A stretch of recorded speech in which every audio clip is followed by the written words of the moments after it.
שלום, מה קורה? היום אני רוצה להראות לכם איך תפרתי שמלות ליום הולדת לשתי ילדות מקסימות. אבל מה שמיוחד בשמלות האלו, שהן נתפרו משאריות בדים. במהלך הסרטון אתם תראו שהבד כמעט נגמר לי. ולמרות זאת, נראה לי שהצלחתי. תהנו.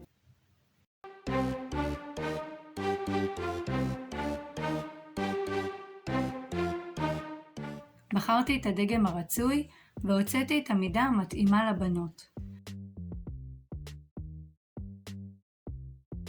השמלה הזו מורכבת מטופ רגיל עם שרוולים. התחלתי לחפש בדים, שאריות, שלפי דעתי יכול להיות מתאים לשניהן, והתחלתי במלאכה. ראשית גזרתי מבד לייקרה את הטופ, לפנים וגב.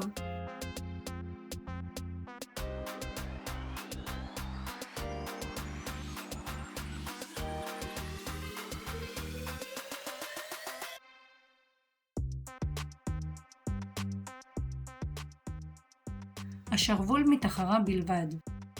קיפלתי את השרוול הארוך עד למצב שנוצר לי גזרת שרוול קצר, והנחתי את הגזרה על בד תחרה בלבד.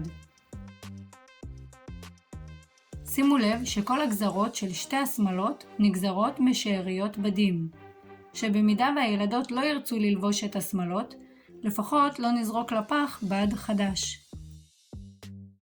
כדאי ואף מומלץ להחזיר את הגזרות למקומם ברגע שסיימתם לגזור את הבדים.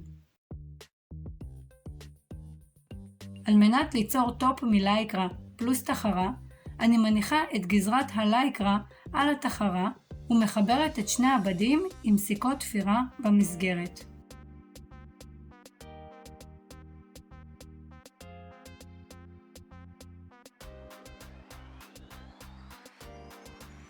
התפירה במכונה מחברת את שני הבדים יחד. מומלץ לתפור בתפר גדול, למשל תפר מספר 5, כשמחברים בין שני הבדים. את הפעולה הזו עושים גם בטופ לפנים וגם בשתי החלקים של הגב. עכשיו אפשר להוציא את הסיכות ולגזור את התחרה המיותרת מסביב לגזרה. לדעתי, הפעולה הזו היא דרך קיצור לחסות חלקים בבגדים בעל שתי שכבות בצורה שלמה ואסתטית.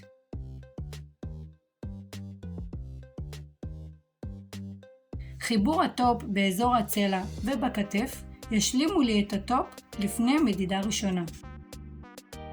גם את התפר הזה אני ממליצה לעשות בתפר גדול, כי זהו חיבור חלקים לצורך מדידה בלבד.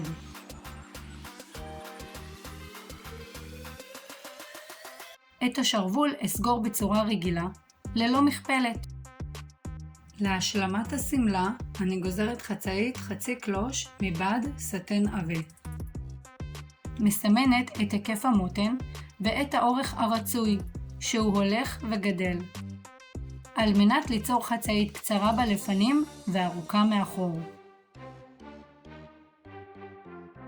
גזרתי את שתי החצאיות יחד,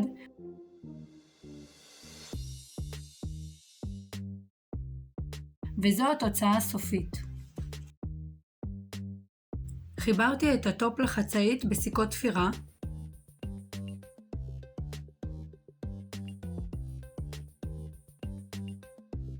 מומלץ לתפור בתפר מספר 5, על מנת שלאחר המדידה יהיה קל לפרום ולדייק את הגזרה.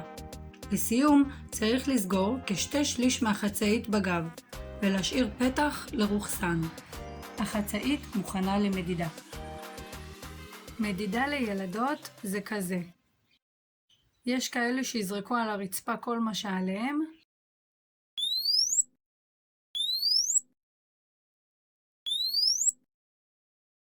ויש כאלו שלא יפסיקו לזוז.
אוקיי, סיימנו למדוד לבנות. עכשיו מתחילים לפרום את הטופ מהחצאית. ולסמן בטוש מחיק את המידה המדויקת שנוצרה לי בעזרת סיכות הביטחון. חשוב לא לדלג על אף סיכה ולעשות סימון מספיק בולט ונראה לעין. לאחר שעשיתי זאת, אפשר להוריד את סיכות הביטחון ולהפריד בין הלפנים לגב. אם תפרתם בתפר מספר 5, הפעולה הזאת תהיה מאוד קלה ופשוטה.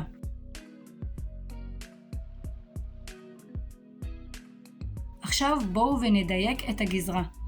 נקפל את הלפנים על 2 ונגזור כ1 סנטימטר מהסימון כלפי חוץ.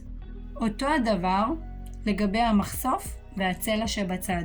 לא לגזור על הסימון עצמו, כי שם עוברת מכונת התפירה. פעולה זו עושים מסביב לגזרה, בלפנים ובגב של הטופ.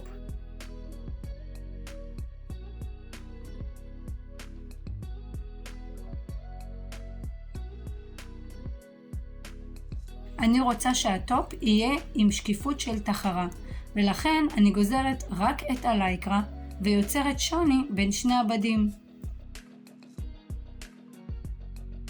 גם בגב אני רוצה ליצור שקיפות של תחרה, לכן אני גוזרת רק את הלייקרה, וזו התוצאה. בשרוול מסומן לי האורך הרצוי, ולכן לפני שאני מורידה את הסיכות, אני מסמנת בטוש מחיק את המיקום של כל סיכה, וגוזרת כ1 סנטימטר מהסימון הזה.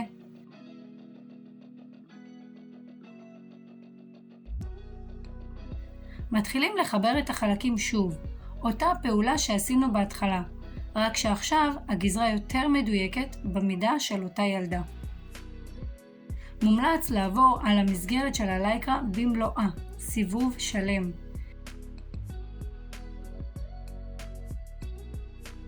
חיבור החלקים בצלע ובכתף יתפר בשלב הזה בתפר רגיל, למשל מספר 3.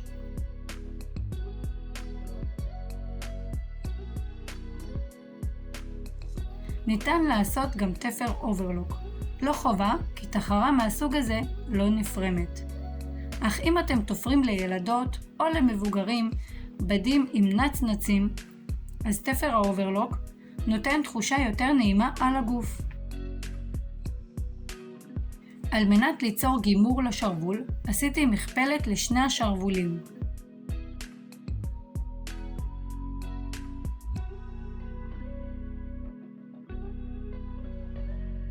וחיברתי אותם לטופ.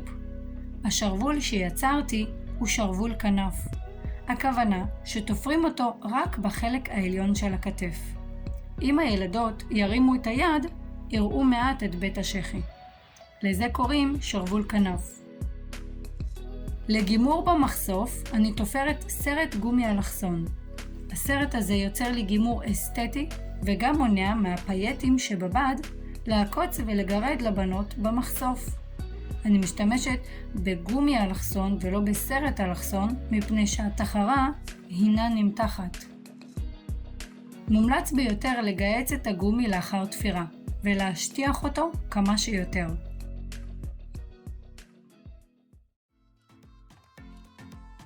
לאחר שסיימתי עם הטופ, העתקתי מהחצאית את ההיקף של המותן ויצרתי גזרה חדשה לבד העליון של החצאית.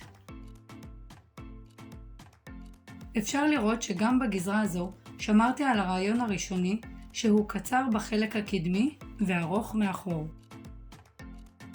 חיבור החצאית לטופ בחזרה. לאחר שכל השלבים מחוברים, ניתן לעשות אוברלוק פנימי בהיקף של המותן, לאורך הרוחסן וגם במכפלת. חיבור הרוחסן נעשה כשהוא סגור ומחובר בסיכות לצד אחד של הגב.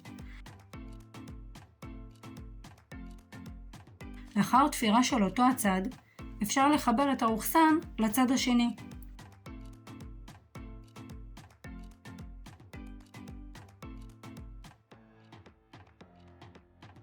התפירה של הרוכסן נעשית על ידי רגלית רוכסן וכשהרוכסן פתוח.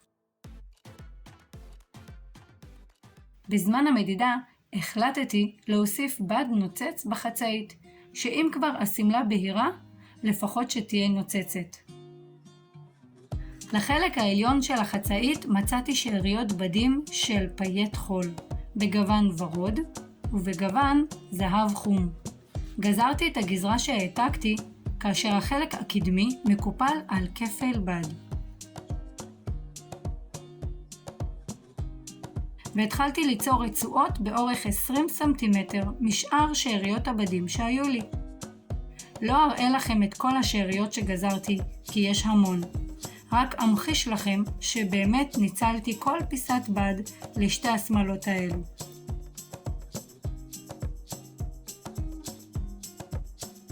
היה חשוב לי לא לזרוק את הבד הזה לפח, וכן לנסות ליצור ממנו משהו חדש. לאחר הגזירה התחלתי לחבר את כל הרצועות ויצרתי רצועה אחת ארוכה מאוד.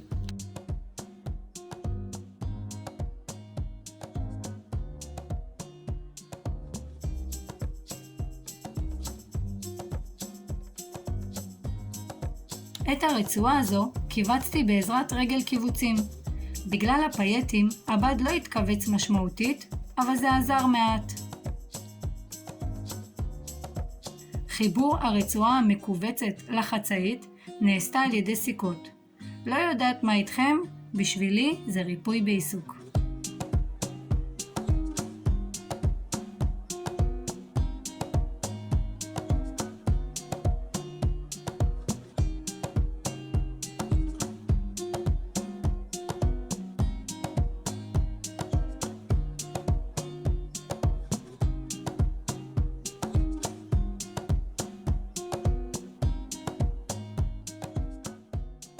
כשתפרתי את קומת הקיבוצים לחצאית, נעזרתי בסיכה שדחפה את הקיבוצים פנימה.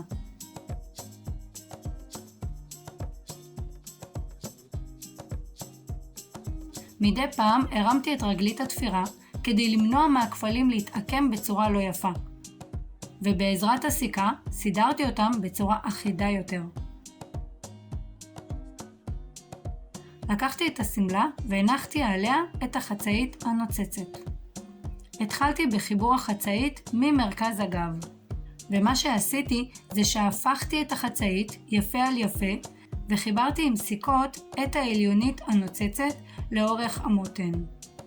שימו לב שהחצאית הנוצצת נתפרה על הסמלה מבחוץ כדי למנוע גירוד והקצוצים באזור הבטן לילדות וגם תלונות בהמשך.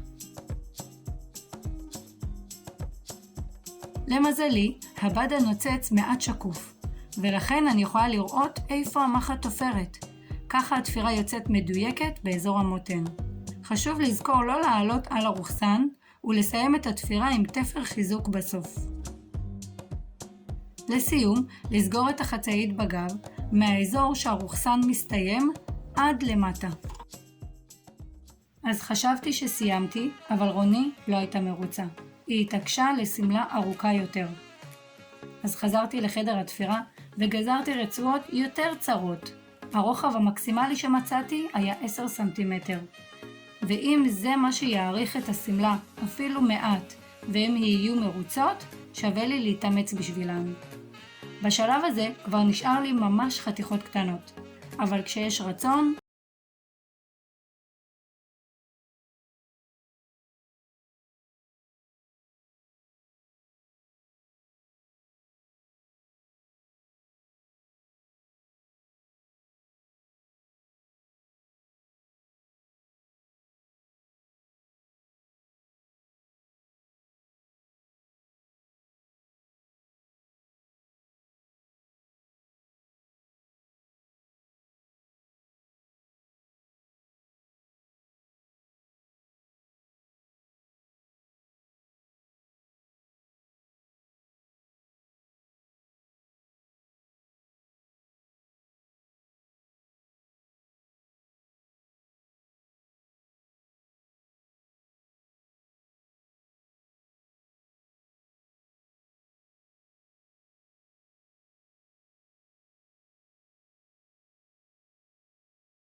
מתחתן חיברתי עם מילוי. הכוונה, הרצועה מעט רופפת ביחס לחצאית. הפעולה הזו מאפשרת לרצועה להתעגל מעט עם בסיס החצאית. בזמן התפירה מתחתי את החצאית וכך הרצועה נתפרה באופן שווה בהיקף ללא קיבוצים או כפלים.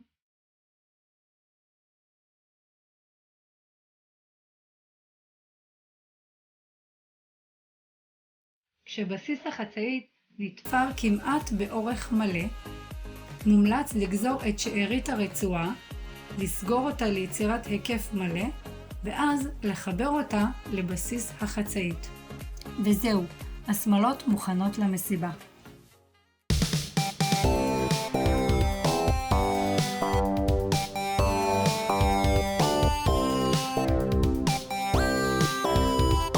בהזדמנות זו, אנו רוצים לאחל לשניכן בריאות, אריכות ימים, שפע והצלחה בהכל, שתמיד תחייכו לעולם ותהיו מאושרות.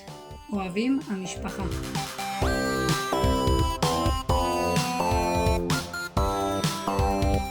בא לי לשתף אתכם במשהו קטן, אבל לפני כן מוזמנים להירשם לערוץ ולקבל עדכון בכל פעם שסרטון עולה. אם אהבתם את הסרטון, אשמח ללייק קטן ותגובה. נתראה בסרטון הבא.